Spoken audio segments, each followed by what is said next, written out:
Welcome to the free agency edition of Unexpected Points. Before I get to who are the winners and losers of free agency and some big high level lessons about free agency, I'm going to talk quarterbacks. I'm going to postulate on what could happen with Deshaun Watson, which may pop before this episode even comes out, and what the Browns are going to do with Baker Mayfield. All that and more in this episode of Unexpected Points.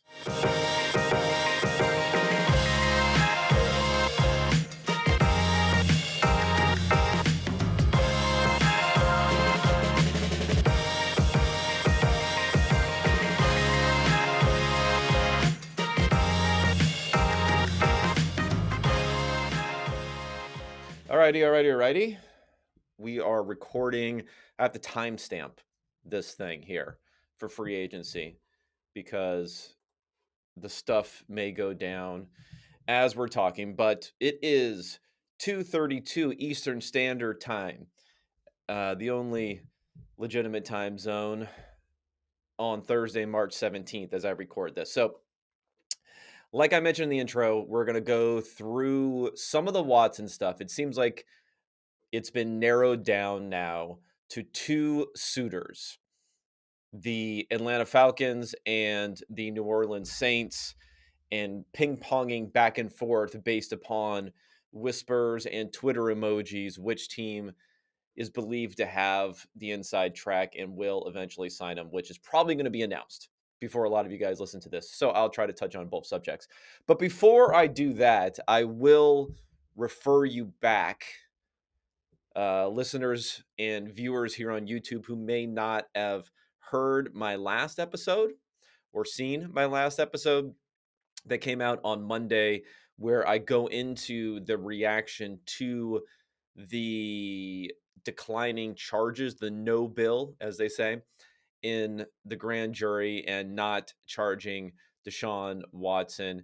Why I believe the legal system doesn't do a great job of encompassing the volume of accusers, which is to me the number one piece or pieces of evidence, the aggregation of all those as evidence into the fact that he's guilty of at least one of these acts, probably many of these acts, and my general queasiness with the cold calculating manner of the crime and how this is transitioned immediately into Deshaun Watson sitting at home in Houston, having teams and billionaire owners and GMs come in and, kiss the ring, Godfather style, to make a pitch for his services. Some people try to frame it as if the teams are coming in and doing some sort of due diligence. I mean, give me a break. Like, what are they going to do for due diligence? They're going to come in and say, "Hey, did you do these things?" Like look them in the eye, sort of thing. I highly doubt that. Teams have resigned themselves to the fact of his actual guilt beyond the legal system and beyond how long this may drag out in the civil courts and beyond whatever the punishment may be from the NFL, which is probably going to be anywhere from 4 to 8 games. They've resigned themselves to not worrying about or not having it be a deciding factor, the actual what actually transpired in a lot of these things. So anyway, go back, listen to that Monday episode to get a little bit more on my whole thinking about it. But let's go in. We're gonna have to talk about it. He's part of the NFL landscape, going to be for the next dozen years probably. He's on a Hall of Fame type of trajectory for his career. So there are many teams in a cold calculating manner themselves who have said, and owners who have said, because owners are very, very involved in these types of decisions. We're talking about a franchise quarterback, someone who's going to be associated with your team and with the value, honestly, the franchise value of your team for a long time to come. They've said we can eat, the bad publicity, we can take the 48-game suspension, and the fact that we will have Deshaun Watson as our quarterback, the most valuable commodity in football, a Hall of Fame type of player and quarterback for the next dozen years is worth it. From a pure, profit maximization, franchise value maximization standpoint, I wish I could say that that's not the correct take, that there will be more pushback from fans and others on that, but they're probably right. If any indication is what I'm seeing is the amount of fans who seem to be living and dying by whether or not their franchise will acquire him, and living meaning wanting him to come, and dying meaning not wanting him to choose someone else. But before I get into that stuff, let me just let you guys know real fast. This is the promo code for the pod code, you could call it. Unexpected, pff.com, 25% off any subscription at pff.com. All of our locked article content, the NFL draft guide, that's going to obviously a big thing coming up there, free agency rankings and different grading that we've had going on there. I have my improvement index, which I'll talk about a little bit in the back half of the show when talking about the high macro points to go over in free agency, which gauges on a wins basis how teams are improving or not versus their preseason expectations, or pre-off season, I should say, expectations. All that's available. Plus, your boy here is writing a lot of content. Okay, I got a couple of draft profiles out the last couple of days on Traylon Burks. Jalen Tolbert's going to be out tomorrow, who's an interesting guy. If he wasn't, 23 and a half years old, I'd be really interested in him. I have an article out about pressure performance maybe being the key to quarterback evaluation, and looking at outperformance with pressure versus clean pocket and what it can say, and maybe what it says in the reverse if someone is driving a lot of their performance in college as a top prospect only from clean pockets and not doing as well from pressure, whether that translates poorly to the next level. I found some pretty interesting correlations there.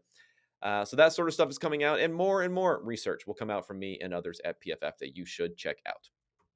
Okay, let's get into the quarterback stuff here. And there's not a ton to say for me. It's kind of the pivot point here is Watson goes to the Saints. Not a lot for me to say there. What that does is opens up Jameis Winston, who I think is an attractive potential addition for teams out there, as a relatively young guy who's played pretty well, who I thought looked good last year for the Saints. Obviously was very turnover prone before, probably will continue, but if you can live with those ups and downs, I think he's an interesting guy.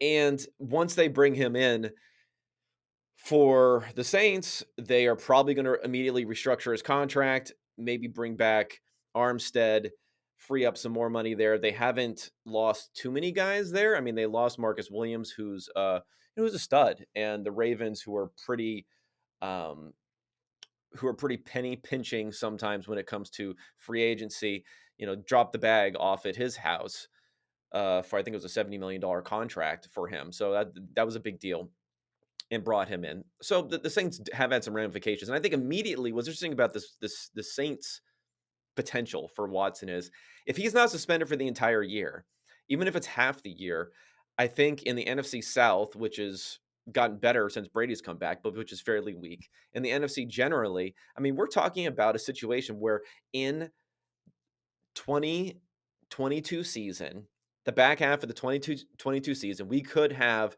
Deshaun Watson starting for a team, the team being the Saints, in the playoff hunt, deep in the playoff hunt, because they have a good core team right now.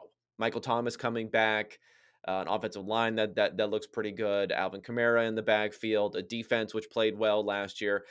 They're going to have problems, maybe a year or two down the line, problems as far as being able to build upon what they have here, but they have a solid foundation. I mean, the Browns probably have the best foundation, but the Browns are out of the picture for what's going on here, reportedly. Okay, so that's really all I have to say about the Saints. So I don't have a lot more to dig into about the ins and outs of what will happen there. I'm a little bit more interested in what's going to go on with the Falcons, because even as I'm not going to call myself a capologist. Maybe I'm more like stayed at the Holiday Inn Express version of a capologist.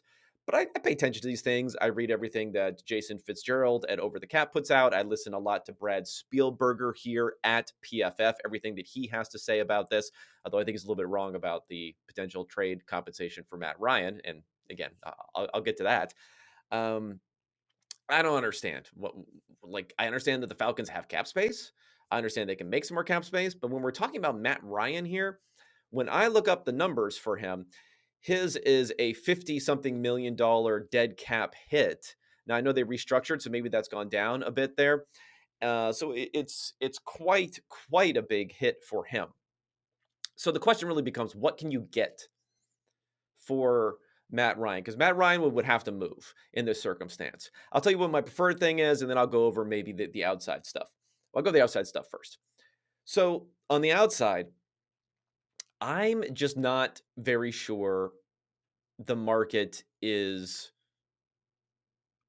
deep, wide, or excited about bringing in a soon to be 37-year-old Matt Ryan, who, and I just looked up his performance numbers here for the past several seasons.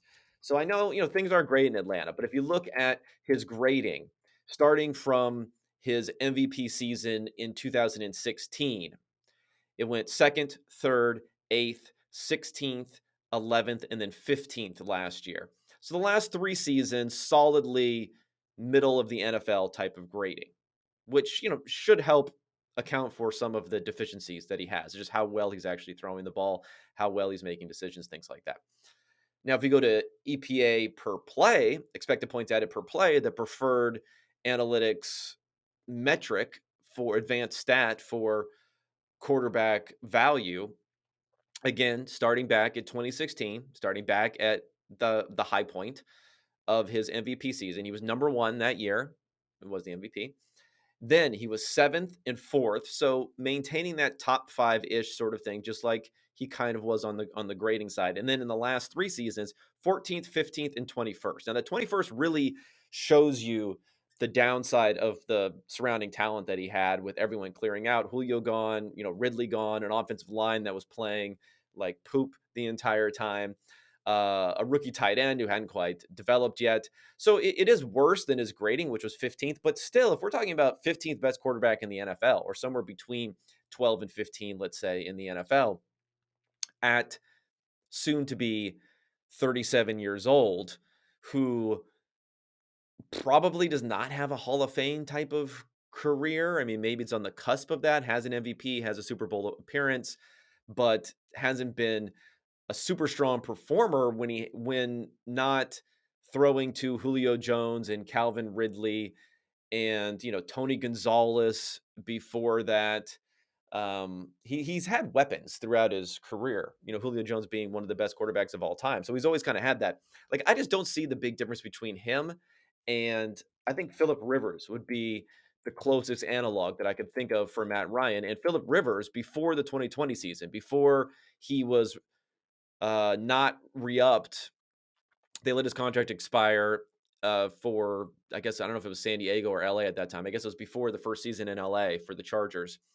And he was 18th in grading and 13th in EPA the season before that. So not good. But then right immediately before that, in seasons where Matt Ryan would have been playing average-ish, he was 6th in grading in 2018. So 2 seasons before coming to the Colts, and 8th the season before that. And he was 3rd in EPA per play the 2 seasons before that. So he had one down season in 2019 before coming to the Colts. And he had some down seasons before, back in 13, 15, 16 wasn't so hot.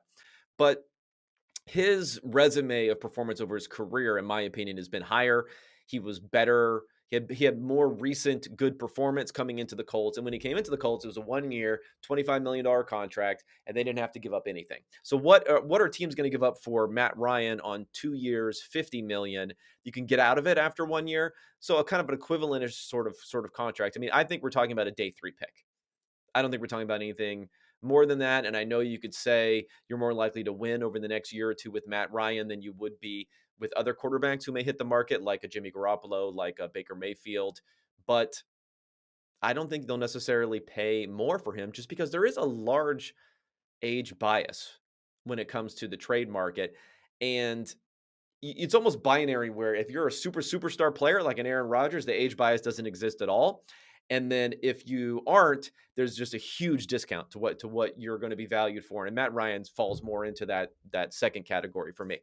Now, my preferred thing to happen here is that the Texans do what a lot of teams should be doing when they are not competing at all. The Texans are not competing at all this year. And what that is they say, you know what, as part of this deal, if it ends up happening with the Falcons, we'll take Matt Ryan. We'll take him, and Number one, we might get some extra trade compensation from the Falcons once the Falcons realize all the rigmarole they're going to have to go through with this contract to get him out the door to another team, to get under the cap, to the fact that I think his roster bonus is due very soon. So it would facilitate moving quickly there. You say, let's take all that stress off of your hands, kick us an extra day two pick or something, future day two pick if you want. We'll take that stress off your hands. We'll bring Matt Ryan in. We'll restructure his deal in a way that makes it much more palatable for someone to acquire him. So not a $25 million contract, let's say maybe a $15 million contract, maybe even less. If you can get more trade compensation from it, eat that money that you're not going to need anyway for this year, and then you flip him out again and maybe get another day two pick out of it if you can make it attractive enough. If you can make it really, really attractive, his contract to someone else. I mean, I don't think you're going to get more than a third round pick, but still using some of your cap space that you're probably not going to need for at least a couple of seasons, and thereby taking in Ryan, getting an extra pick from the Falcons, and then now getting an extra pick, flipping him out into the open market, to me sounds like that next level of thinking that needs to come to the NFL, which is how to leverage and, in a way, I was going to say monetize your cap space, which seems pretty weird because it's money already. So how do you monetize money? But it's more like convert cap space into draft capital, directly into draft capital, rather than converting cap space into re-signing players, which they don't have any that they have to worry about there, or picking up free agents who are largely going to be overpriced and a waste of money anyway. So that's what I'd be doing. Or if I was another team out there who had some cap space to burn, take Ryan off of the Falcons' hands again, convert him down, and then send him right back out as part of that converting cap space into draft capital calculation. Something that's a little bit lacking. It's probably you see it a little bit more in the NBA and some others. You saw it somewhat with the Brock Osweiler trade from the Texans to the Browns a number of years ago. There was a mixed reaction to that, but I thought getting an early second round pick is what it ended up being was probably worth it. And, they took a look at Osweiler. They could have actually used him even for that year. Osweiler was not a situation where they were restructuring and sending him back out for another pick. They just ended up eating it and then going with Deshaun Kaiser, which, hell, I mean, if they kept Osweiler, maybe they wouldn't have gone 0-16 that year. So that needs to be approached. That needs to be thought about a little bit there. Let's now flip to the Cleveland Browns ramifications here, because as you know, again, I'll point to my man over my shoulder here. He did not die for Deshaun Watson. Luckily, Sashi Brown, RIP Sashi, in the background here. There's a little thing. There's a little Twitter spat that I had with a friend of the show, Josh Hermsmeyer. I don't want to get too much into like Twitter sort of spats, but it's interesting because he is very, very down on, he's kind of down on the Browns generally, I would say, but he was down on their approaching this and placing a lot of blame on the front office. I mean, number one, as I mentioned on Monday's show, I put blame on the front office for this. Don't get me wrong. At the same time, you recognize, you put proper context into the fact that franchise quarterback decisions are ownership decisions, ultimately.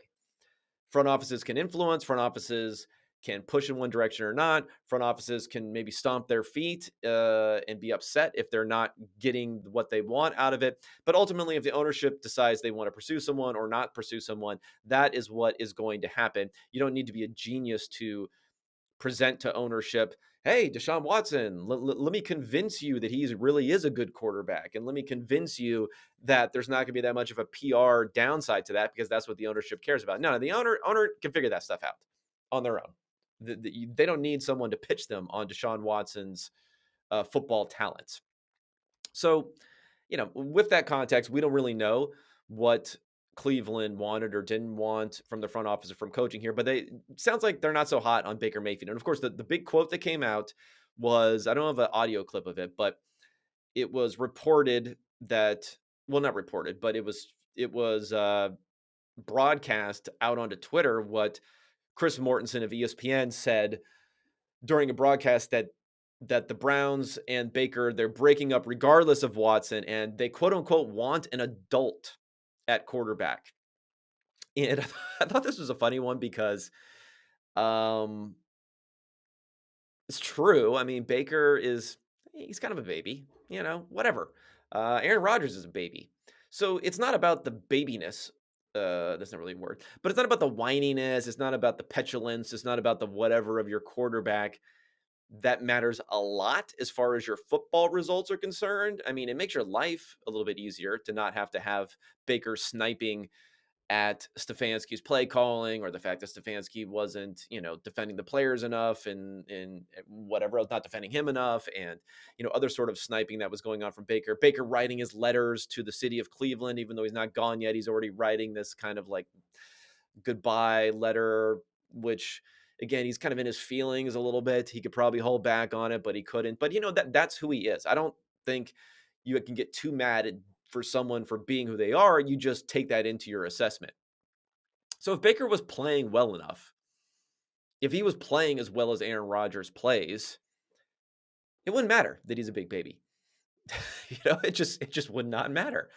And I don't think that is the driving force here. The driving force here is that Baker Mayfield is looking like at best, a neutral move at quarterback for your chances of winning a Super Bowl versus someone who can cover up for deficiencies elsewhere in the roster and can be a driving, motivating force to getting to that Super Bowl. That's what's really happening here. At the same time, I don't know who's leaking the stuff about wanting to be an adult at QB, but not helping. I don't think it's coming from Andrew Berry or Kevin Stefanski, even though they I think they do believe that. I don't think it's really coming from them because it doesn't help anyone to release these things. The best move from a front office perspective, and again, I'm not great about this. I get into little Twitter beefs and other stuff, but then again, I'm not in an NFL front office. But I think the best move in all these circumstances is to say, you got to let it wash over you a little bit. That has to be the move in a lot of different places here.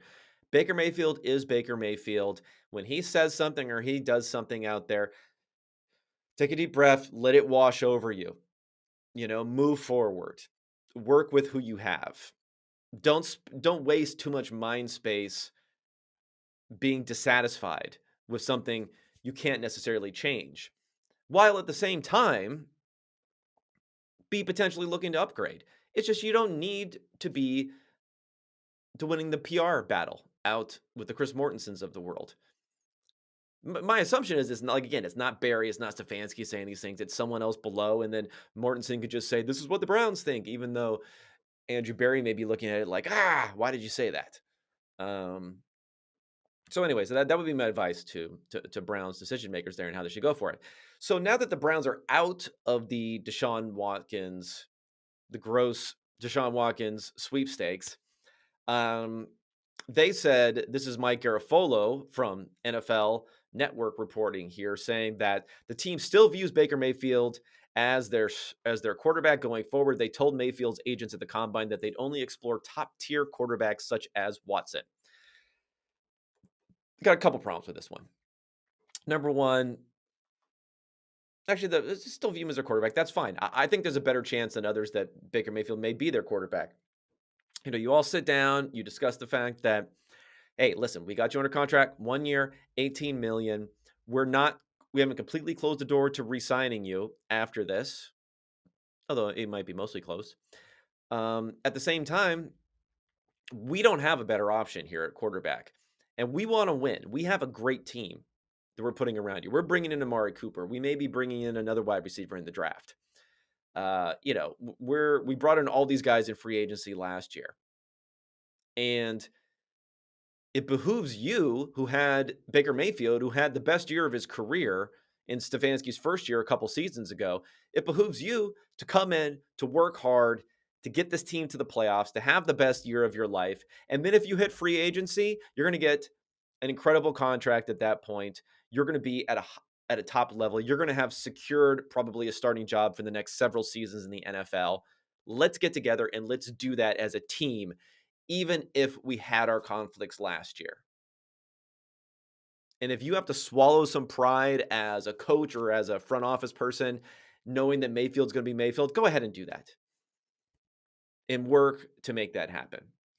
Now, maybe the bigger problem I have with this, statement is that they're only going to explore top tier quarterback options such as Watson. Number one, don't put that out if it's untrue because you don't want to lie. Um, or a bald face lie. I mean, maybe a little bit of lie like we view this guy as our starting quarterback. That's fine. That's like in a particular scenario, we view him as our starting quarterback, even if you end up moving in a different direction. But you don't want to just have a indisputable lie by saying you're not going to explore someone else because they should still be exploring other options. I mean, their options are, as I said, swallow your pride, keep Mayfield, get everything together, get your shit together with this team, and attack 2022 with a passion to make the playoffs and benefit everyone going forward. So that's your option number one, which I still think is definitely on the table, despite what other people may think. Number two is you look for an upgrade that may not be a huge upgrade, but in my opinion would still be at least a marginal upgrade with the assumption you can trade Mayfield for something. So Jimmy Garoppolo is the first thing that comes to mind. People know I'm a Garoppolo truther. He's been a top 5 efficiency quarterback. He doesn't make it look great from a grading perspective. He makes some ugly throws. People hate him. Not people hate him, but people are like to jump down his throat when it comes to making some mistakes. But he executes a team and he executes an offense. And I think that he could be very, very interesting in this offense, which has some of the same principles, which really just needs someone to execute quickly and not take sacks with a solid offensive line, have decent gains and move down the field and then use the running game to his advantage. He could be a really, really nice fit there. It's a 25 million-ish sort of contract. You could probably get him for, I don't know, third round pick. I mean, who else is in the market for Jimmy Garoppolo right now? The Colts. The Colts are notoriously stingy. So I don't know if we're going to have to deal with any sort of bidding war there for Garoppolo. So I would be for that because then I think you can trade Mayfield maybe for a couple of day 2 picks. I mean, think about Darnold, right? Darnold going into his 4th season, the Jets got a current 6th round pick plus a future 2nd and a future 4th for Darnold. Wentz just went for a contingent 2nd round pick, 3rd or 2nd round pick, and a 3rd round pick. You should be able to get at least that, I think, for Mayfield, whether it's to Carolina, whether it's to Seattle, whether it's to Indianapolis. Now, as the season, as we progress further and further, those options start to whittle down a bit more. And maybe you don't quite have the same market now that Wentz is gone that you would have before Wentz is gone. But I think you can at least recoup whatever you're going to have to spend to get Jimmy Garoppolo, in my opinion, because there's more hope there with Mayfield. And I'll say a sneaky trade partner for this, and PFT, Mike Florio was kind of laughed about saying that he would fit in well with the culture of Detroit. I don't give a shit about the culture of Detroit, but I do give a shit about the fact that John Dorsey, who drafted Baker Mayfield number 1 overall, who said he watched him, months before even coming to the Brown and knew he was going to be the guy, who brought in Scott McCullough as a McCullough, is that how you pronounce his name? I forget how it is, but anyway, who brought as a consultant, who also was like, this guy's Brett Favre, 2 thumbs up, way up for Baker Mayfield. Those guys, I mean, Dorsey is very, very high, was very, very high on Mayfield. So Mayfield's success is kind of a referendum on Dorsey. And Dorsey's had a pretty strategic role there for the Detroit Lions. They're obviously not sold on Goff. Maybe they would look to flip Goff out someplace else for this, but he loves them. And the Lions, they have the 2nd pick this year, the 32nd pick, which is the Rams pick, the 34th pick, or the 2nd pick, which is the 2nd pick of the 2nd round, the 66th pick, which again is the 2nd pick of the, or the 3rd pick actually of the, sorry, 2nd pick of the 3rd round, and then they also have a comp pick, the 97th overall pick at the end of the 3rd round. So they got all those picks there. That's some draft capital. Maybe they'll spin out a couple of day 2 picks for Baker Mayfield, because they might not want to spend their number 2 pick on Malik Willis if they're not sold on Malik Willis. If they say to themselves, and then by the time we get to 32, their other pick, who knows what's around there, what sort of quarterback they'd be able to get there. So they may say to themselves, you know what, let's bring in Baker Mayfield, 18 million this year. We can franchise him if we like him. Dorsey's completely sold on this guy, presumably. And we already got a pretty decent offensive structure. We brought in DJ Chark, we have TJ Hawkinson, we got Amon-Ra St. Brown, we got a decent offensive line. We're building the defense. Let's use that second pick. Let's use that 32nd pick. Let's use that 34th pick on building the defense and other pieces around this team with Baker Mayfield. And maybe we can jumpstart doing something and competing here in 2022. Because let's remember, Dan Campbell in this front office, this is already year 2 for them. So if they're not going to draft a quarterback, if they don't like a quarterback in number 2, which is pretty rich for the quarterbacks in this particular draft that no one's high on, you don't want to be waiting until 2023 before you're even doing anything, and you don't even know if you're going to be positioned to get a quarterback that you want in 2023. So this might be your opportunity to like grab someone. So it would not surprise me if Mayfield ends up with the Detroit Lions because of that Dorsey connection and how the pieces fit there with the draft capital and wanting to jumpstart their rebuild, because in the NFL you only get really 1 year to rebuild and start to move forward. And the Lions without a quarterback don't look necessarily any closer to moving forward there. The other guy is Jameis Winston, who I would put into a bucket of potentially being an upgrade over Mayfield. Tougher sell to the fan base, tougher sell to the ownership, probably. But I mean, I think Jameis is good. Jameis has been a above average or better quarterback for a lot of his career. It's just you got to take the goods with the bad. I mean, as far as his grading is not necessarily better than Mayfield, but his EPA performance has been much, much, much better than Mayfield over the course of their career. And even with basically no one to throw it to last year, he's going to throw the ball down the field. He is going to push an offense forward. So I think he's an interesting option. You could get him for cheap. You could get him for cheap and then maybe a couple of years, like Trubisky-ish, maybe Trubisky a little bit higher than what you had to pay Trubisky, lock in a second year for kind of cheap that you can drive that benefit on, because he's already been tagged once, so you'd already be on the second tag, so you lose some leverage there. But he's another guy, and you don't have to give up any trade compensation. So netting out, if you send Mayfield out or you keep Mayfield in that circumstance, you have a good call there for Winston. Now, I like both of those. Mariota is a little bit too much of a risk for me. If you wanted to bring in Mariota to compete with Mayfield, I think that's interesting. They have not cut Case Keenum yet, so that indicates to me that they're using Keenum as kind of their insurance / potential backup to whoever else they'll bring in, not necessarily looking to bring in someone else as a backup to Baker Mayfield. So Mariota for me is a little bit more questionable. If things turn sideways, you're in trouble as a front office and a coaching staff if things don't go well with Mariota, who flamed out in Tennessee and has looked a little bit questionable, even though he was good in some relief work for the Raiders. He still made a couple of head scratching plays, and injury concerns are with him. And then, of course, there's drafting a quarterback at 13. That's something that's probably not being talked about enough, is that they're in position to get someone good. I love Matt Corral, and I think he's going to be around at 13. I would love to bring in someone like Matt Corral if I were the Browns. I think he's ready to play from week 1. I think he has the athleticism that's been missing from Baker Mayfield, and I think he makes a lot of quick, good decisions. It's a quick, good decision maker. Doesn't take sacks, things like that. That Baker Mayfield has had a lot of problems. Played pretty well under pressure. Another thing that Baker Mayfield has had problems with.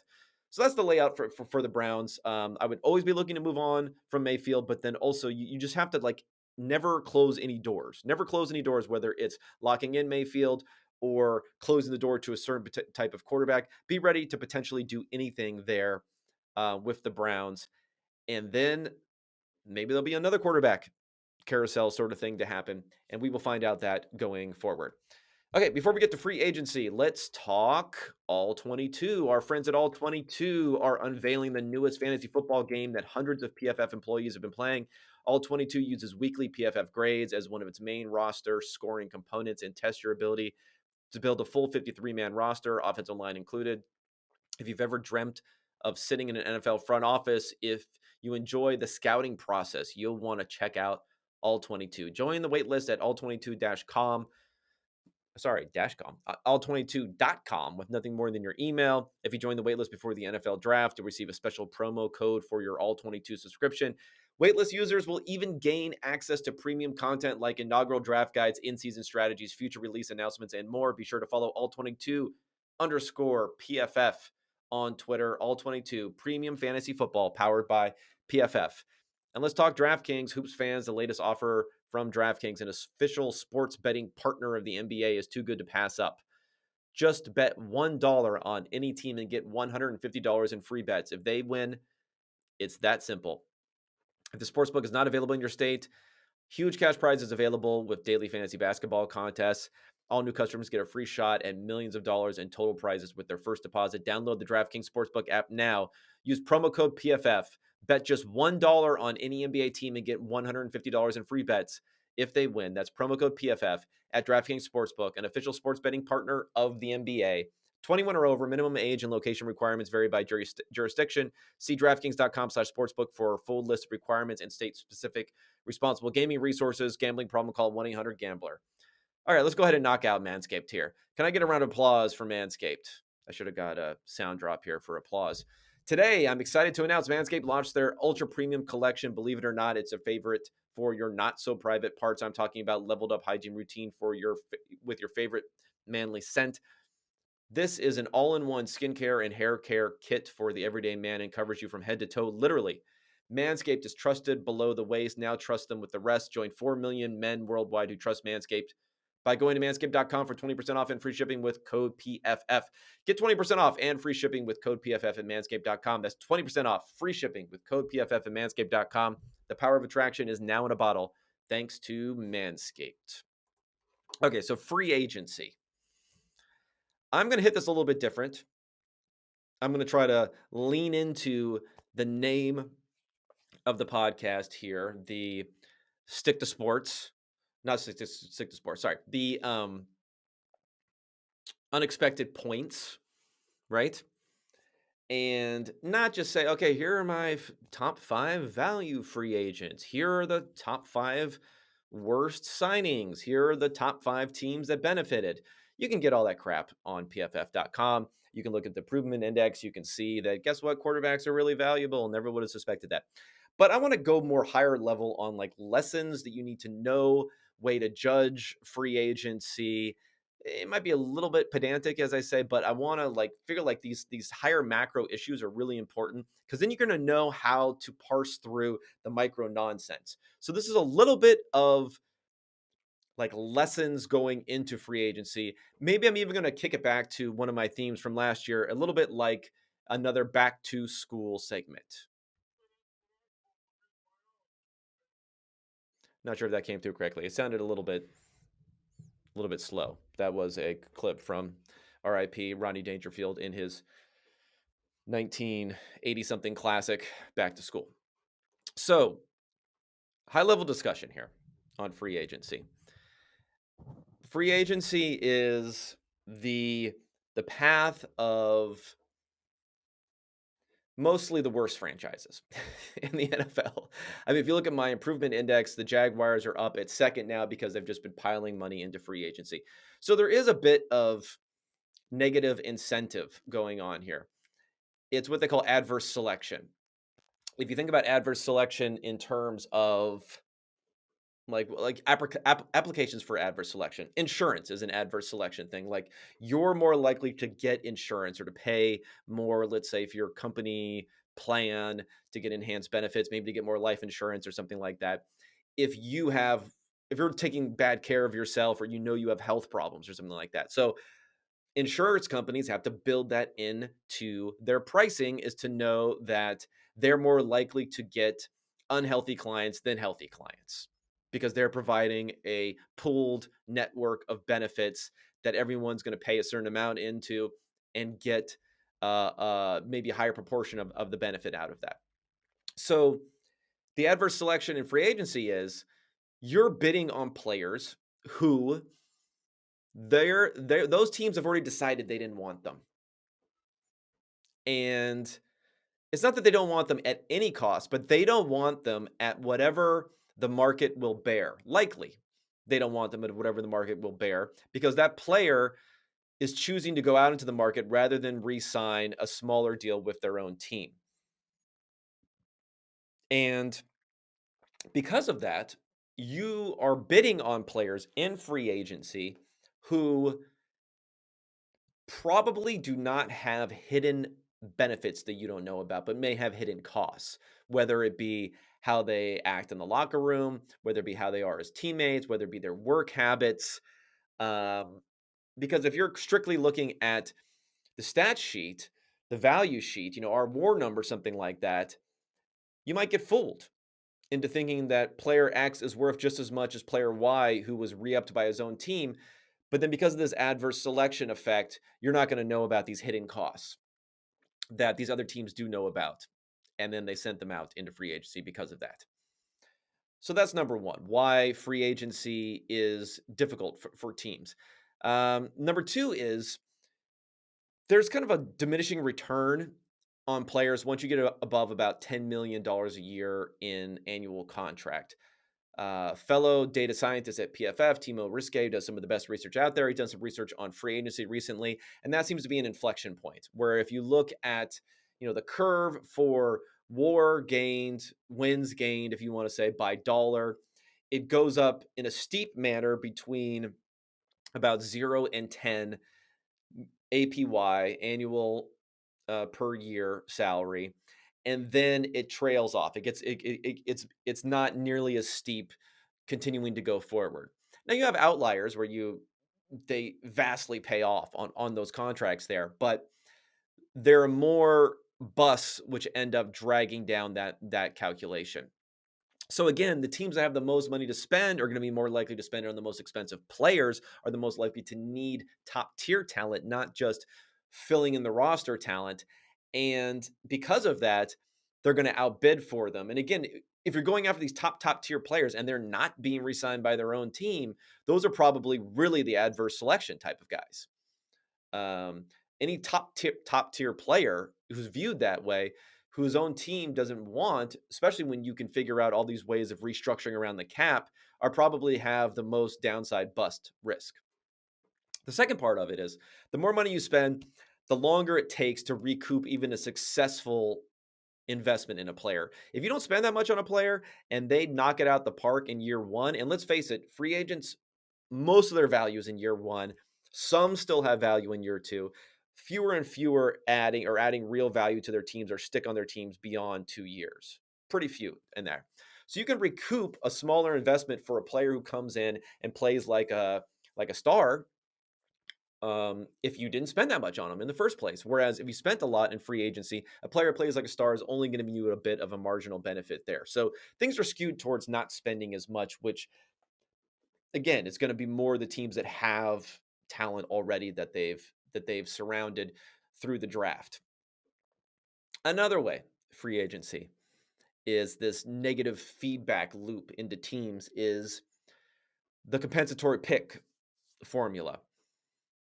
So for those who don't know how it works, I mean, I'll mention it quickly. When you lose a player in free agency, so you have a free agent from your team, plays out their entire contract. These are not guys who are cut or guys who are signed who were cut. That's why guys who were cut, who are signed, are kind of attractive. And you'll see teams do that. You'll see teams go ahead and pick out guys who are cut, who are really into their compensatory picks. So, but guys who play out their entire contract, they hit free agency. If it's a player that used to be on your team, played their last contract out on your team, they're signed somewhere else. If they're one of the top players who are signed at, let's say, 15 million or more a year, you get a third round comp pick. If it's more in the 10 range, maybe you get a fourth round comp pick. If it's lower, then you can get a fifth round comp pick. If it's even lower, then you get a sixth round comp pick. But you are netting out the players that you're signing versus the players who are on your team who are being signed elsewhere. So the more players you're signing in free agency, the more you are mitigating the benefits that you're going to get from your players who are signing somewhere else. So different teams, it's kind of like the rich get richer a bit here. You draft well, your players leave, they hit free agency, they make a lot of money, you get a comp pick, which gives you more chances to draft well, to have more players eventually enter free agency, to get more comp picks, to draft better, and so on and so forth and so forth. I mean, think about this. Over the last 11, this is the 11th straight year that the Jacksonville Jaguars have not earned a compensatory pick. Some of that is because they have not drafted well. A lot of that is because they've not drafted quite well enough to overcompensate for the fact that they're in the free agent market every single year, making noise and wiping out and mitigating out all of that benefit that they would get from their own free agents going somewhere else. 11th straight year, 0 comp picks. On the flip side of the equation, the Baltimore Ravens have somewhere in the neighborhood of 40 comp picks over the same time period. So if you're getting an extra 3, 4, 5 draft picks on an annual basis, even if we're talking about late third, late fourth, late fifth round draft picks, you get so many shots for minimal cost. If these guys, and if they pay off, then you have extremely valuable asset while they're first there. And then again, they become another valuable asset when they leave and get you a comp pick back. So that feeds back as part of it. Keeping the rich richer and keeping teams that can't show restraint in free agency for even one season because they need to continually fill in the roster are never able to take advantage of the positive feedback loop, and instead have the negative feedback loop. Okay. And the other thing that I'll mention about free agency is when we're having a discussion on great free agent pickups versus poor free agent pickups, it's very similar to the discussion that we had on this program and was proven again by Timo as one of his research pieces last year about the difference between steals and reaches in the draft. It's a very similar phenomenon where the story goes that it's much more likely to overpay to reach.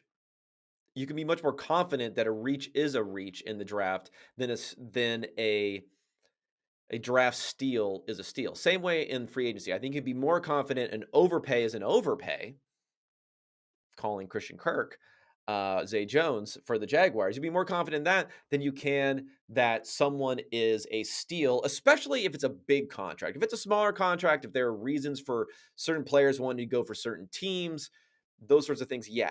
But if they're like a big name free agent who goes for big money, or even even like mid-range money, let's not be so confident that they are actually a steal. And the reasoning is that you only need one team to make a mistake to overvalue. You only need one team to overvalue a player to have a reach in the NFL draft. You only need one team to overvalue a player to overpay them in free agency. I mean, perhaps if you have a great window into exactly how much a player is being offered from other teams, you're not going to ever have a gross overpay, but you don't really know that. This is not, the information is not all out in the public. Sure, you can try to figure out from the agent, but the agent's not going to tell you if you're overpaying 2x times whatever their closest offer is. They're trying to bluff you into doing exactly that. So it's more likely that that will happen than it is that the amount that you're paying was improperly missed and not matched by every other NFL team or the handful of NFL teams who needed a player at that position, because there's always going to be a handful of NFL teams that need a player at any given position in any offseason. Much less likely that's going to happen.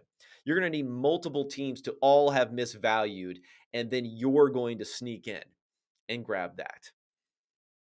So you're going to get incremental small benefits off of making good moves, but you can lose huge chunks by making bad moves. So I would always be more disappointed by what you're looking at as a bad signing in free agencies, and obviously bad signing in free agency, than getting excited about another particular signing in free agency.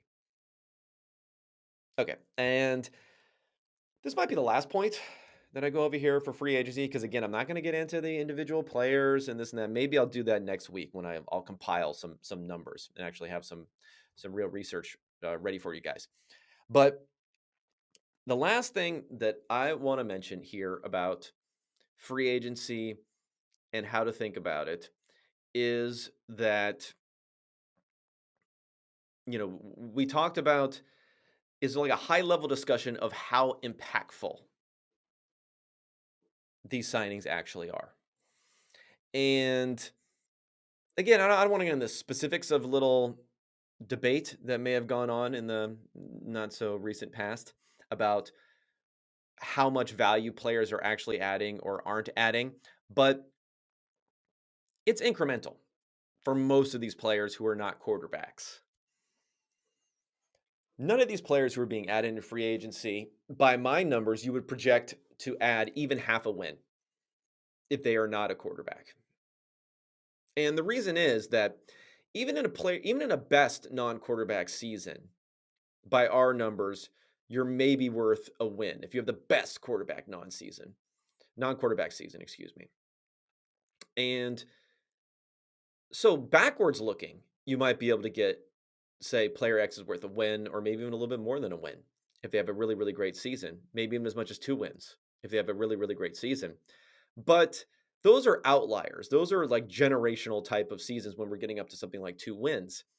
So the ability to project that going forward, especially project that amongst players who are allowed to hit free agency, extremely difficult for non-quarterbacks.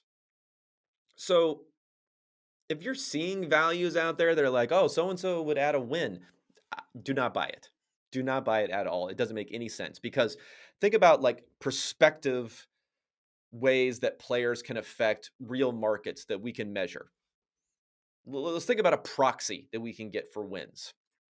And a good proxy for wins is point differential. And if you look at, throughout NFL history, if you take the end season point differentials for teams, you take how many wins they are above or below 500, so above or below an average team. What happens is your regression will tell you, if you run just a simple linear regression on that, it'll tell you that anywhere from 30 to 35 points, somewhere in that range, is how much in point differential for each win. That sounds like a lot, but we're talking about over the course of a season. Teams that are 9-8 on average, you would assume 9-8 in our new format here. On average, you would assume that those teams that's only half a win, I guess, above 500. Anyway, regardless, teams that are 9-8 would be, I guess you cut that in half then. So teams that are 9-8 would be anywhere from 15 to 17 positive point differential over the course of the season. So not a lot. It's only 1 extra point per game, right? So that's not a whole lot of a big deal to be 9-8 versus 8.5 and 8.5, I guess, in our new weird 17 game format.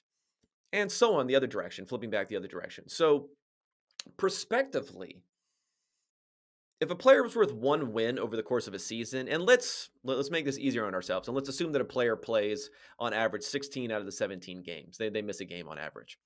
So let's get back into the 16 game realm where we can do math a little bit easier here. So if we assume a player is worth 1 win over the season, again, you're going to be in that 30 to 35 points is how much that player is worth. So offensively, the offense over the course of the season is going to score somewhere between 30 and 35 points more than they would have. Defensively, that defense is going to hold down their opponent by anywhere from 30 to 35 points. So if that player, if you think about it in a point spread sort of manner, in a single game manner, well, it's pretty easy. Let's take the 30 to 35 points, and let's divide it by 16. So it comes out to roughly 2 points per game. So if a player was worth 1 win, prospectively is worth 1 win. Again, we're not looking back at what happened and just picking out the outliers. We're looking forward to make our best projections. If a player is worth 1 win, if you say this is a 1-win player, if the news comes out that they're missing, they're injured, they're out in a particular game, the point spread should move about 2 points. How often do we ever see that happening for a non-quarterback? Never. We never see that happening for a non-quarterback. Never are players, can you prospectively say that they're 1-win type of players over the rest of the players who are on their team, maybe over replacement level players who are the worst of the worst, guys you'd have to bring in off of practice squads, but there are other ways to fill in around it. Now, sometimes you can have clusters of injuries and you can get up to 1 or 2 points between a few players who are missing, who are non-quarterbacks, and that can happen. And there can be add-on effects. But for a singular player, you're rarely even getting to 1 point, which again would be half a win in that circumstance, prospectively, someone would be worth. Whereas for a quarterback, the most we've seen are 7-8 points ish, which is when, at least recently that we've seen, is when Aaron Rodgers missed time in 2017. and then Brett Hundley came in. The line moved by 7.5, 8 points. So again, just using that little formula in our head, that would mean, three and three quarters or 4 wins is what Aaron Rodgers would be worth in a season, and that sounds about right. And that just shows you like the dramatic effect. No player really, no non-quarterback is, you could hardly even say they're worth half a win prospectively. A quarterback like Aaron Rodgers is worth 4 wins. So it's 8x what another non-quarterback would be. So again, don't get too excited or too up or down based upon these particular signings and how big of an impact that you think this is going to make. These are going to make incremental differences, but incremental differences are important. Once you start to get to 3, 4, 5 players who can add you anywhere from a tenth to a fifth of a win, maybe even a quarter of a win if they're really, really good, doesn't sound exciting, but that's what we're talking about. Once you start adding those, there are big differences between, I'll flip back to 17 game season here. There are big differences between ending up a 10-7 team or ending up a 7-10 team. That is a playoff team that's likely contending and can make it all the way to the Super Bowl potentially, versus a team who misses the playoffs and could be in chaos if they are a team that was supposed to be better. And you can get that differential by getting a little bit of enhanced play, and then also maybe accumulating about a win through many different good signings and good draft picks. But it's small accumulations that are going to make the difference prospectively. And then you have luck that's moving it around a lot around that number going forward. But don't get too high or don't get too low on that. That would be my other thing for free agency, is to have a proper perspective on wins. No one signing, whether it is Khalil Mack or Von Miller or JC Jackson or whoever, is going to turn your team from 9-7 to, I'm sorry, not 9-7, it's 9-8, to from 9-8 to 11-6. Just not going to happen in and of itself. Building everything correctly can raise that baseline, and then you need a little bit of luck on the back end. Okay, those are my rubrics, my heuristics, my back to school segment here about how to think about free agency. Keep that in mind as you're digesting everything over the weekend. I will come back at you early next week. We'll have definitive news on Deshaun Watson. We'll have a lot more speculation with maybe what may be going on with the quarterback market, and we're gonna have to get into some draft talk. It's going to be draft #SZN draft season coming forward. Please join me for all of that and more on Unexpected Points. Otherwise, I'll be talking at everyone then.